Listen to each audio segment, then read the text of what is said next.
I want to show you how to create your own robot setups. And now I'm back on the dashboard for my sales organization called Demo Automation. On this card, you can see I have two robot configurations. So a robot configuration, important to understand, is a combination of a certain software setting and hardware setup. So once I combine software and hardware, that's what I call robot configurations. However, there can be certain benefits of not combining them and keep those separate. So I will create a new hardware setup separately from creating a new robot configuration. I'll show you how. So on this card, I click hardware. I already have two hardwares set up, but I want to make a new one. This is the view on how to create your own hardware setup. I have a name for it. I'm gonna demo hardware robot setup. And here I have certain options I can choose from. You can also navigate in this window. So I want to choose a different frame type. So once you log in, you can see what are publicly available frames or bases. Using my specific user here, I have access to more than probably you have. If you have uploaded your own solution, your own frame, that will only be visible to you. So currently on this specific user, I can access more. I can access more from different customers.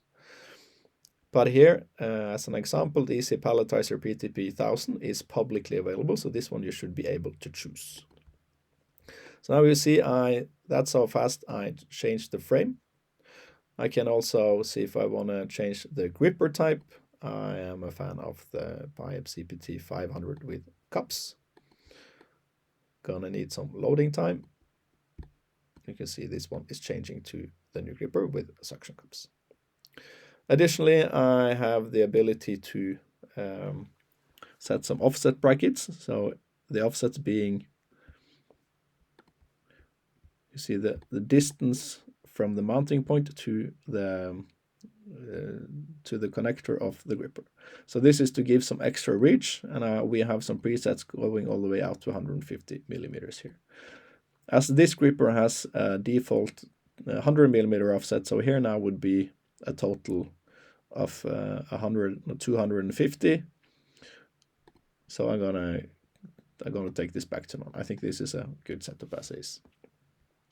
Can also choose the different lift heights. So here I'm gonna go with the Evlix 700.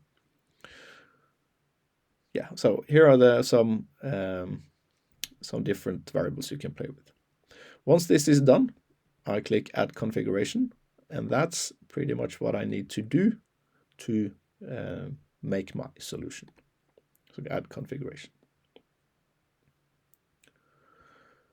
So going back to the dashboard, you can see I have now added an extra hardware configuration, but I still only have two robot configurations. I'm going to leave it like this for now, and I'm going to show in the next video how I'm going to use that new hardware configuration to create some new powerful simulation options.